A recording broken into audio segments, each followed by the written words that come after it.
Frères et sœurs, vous savez sans doute qu'il y a beaucoup de différences entre la nuit historique de Noël, qui a vu la naissance de Jésus, et cette nuit que nous célébrons saintement dans cette église.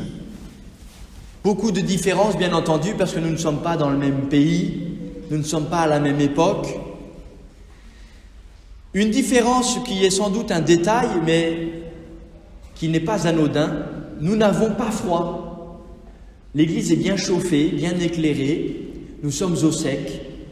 La Vierge Marie, elle, la nuit de la naissance de son enfant premier-né, sans doute qu'elle a été transie de froid. Dans les montagnes de Judée, sur les hauteurs de Bethléem, dans les champs, dans les grottes des champs des bergers, puisqu'il n'y avait pas de place dans la salle commune, elle a eu froid. Et Joseph a déployé tellement d'énergie, tellement de tendresse pour réconforter sa jeune épouse, mais elle a eu froid. Et ça n'était pas la première nuit qu'elle était saisie par la froidure de l'hiver. Depuis déjà plus de 150 km à pied ou à dos d'âne, alors qu'elle est à la fin du 9e mois de grossesse, elle pérégrine de Nazareth jusqu'à la ville d'origine de son époux, la ville de David, Bethléem. La Vierge Marie n'a pas craint sa peine. Elle s'est embarquée sur les chemins alors qu'elle est fatiguée après 9 mois de grossesse. Et les femmes qui ont porté un enfant, vous savez de quoi je parle. Moi, je n'ai que l'expérience de ma maman, qui a quand même eu 10 enfants, et de mes sœurs, qui en ont eu 42, à elle 7. J'attends le 43e. Enfin, j'attends, ma sœur. Bref, la grossesse, c'est fatigant. Et la Vierge Marie prend la route, à pied, en plein hiver. Elle quitte la bourgade de Nazareth et s'aventure dans les hauteurs de la Judée, où l'on sait que la nuit, il peut geler. Marie a eu froid. Elle a fait l'expérience de la fragilité. Elle s'est sentie vulnérable. Et elle n'a pas hésité à aller, on pourrait dire, jusqu'au bout de cette expérience. Elle n'a pas esquivé sa condition humaine, pleine de limites, finie, pleine de fragilité. Et Joseph, lui aussi, n'a pas craint de s'embarquer. Il sait que ce n'est pas lui l'auteur de l'engendrement de l'enfant que porte son épouse. Et il a fallu que l'ange intervienne et que Joseph y accorde toute sa foi pour qu'il puisse communier à ce mystérieux plan de Dieu. Et quel est l'homme, l'époux parmi vous, qui prendrait son épouse enceinte jusqu'au cou pour s'embarquer à pied en hiver pour faire plus de 150 km. Lui aussi s'est laissé plonger, on pourrait dire, dans la fragilité. Et frères et sœurs, c'est une leçon sans doute, cette nuit de Noël, qui doit nous rejoindre. Nous ne sommes pas tout puissants, et même s'il y a de l'électricité et du chauffage, nous faisons, comme Joseph et Marie, partie de la condition humaine qui est vulnérable, contingente, fragile. Et le contexte que nous vivons nous le rappelle collectivement, pourrions-nous dire. Qu'ont fait Joseph et Marie dans cette situation? Ils ne se sont pas recroquevillés sur eux-mêmes, ils ne se sont pas lamentés.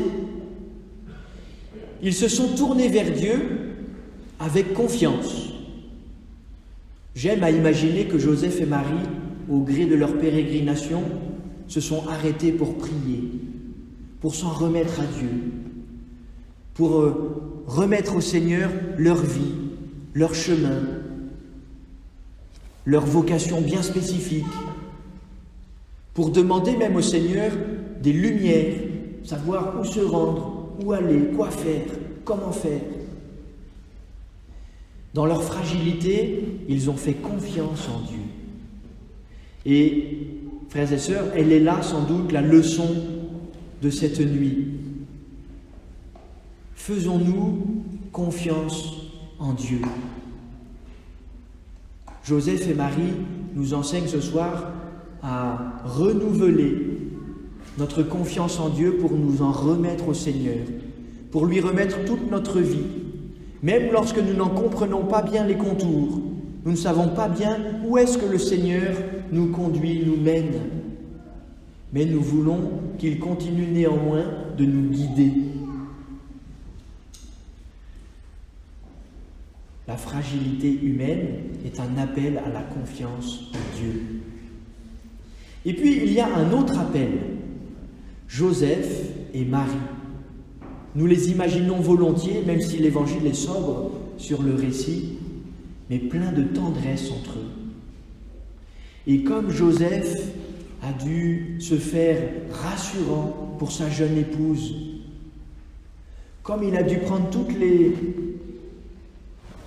tout ce qui était en son pouvoir, toutes les mesures qu'il pouvait maîtriser pour améliorer le quotidien de son épouse, malgré les circonstances bien difficiles. Et comme Marie a su se laisser faire, a su manifester sa confiance en son époux, combien d'entre vous, mesdames, auraient peut-être des reproches à fleur de lèvres d'être embarquées dans une situation si difficile? Marie, sans doute, s'est laissée guider non seulement par Dieu, mais aussi par son époux, le brave Joseph. Et Joseph, tout donné à la providence de Dieu, tout donné à son épouse, lui aussi a tout fait pour elle, plein de tendresse. Voilà une deuxième leçon. Lorsque nous faisons l'expérience de notre fragilité, déployons ce qui nous reste d'énergie pour prendre soin les uns des autres, pour cultiver une charité tendre, concrète, délicate.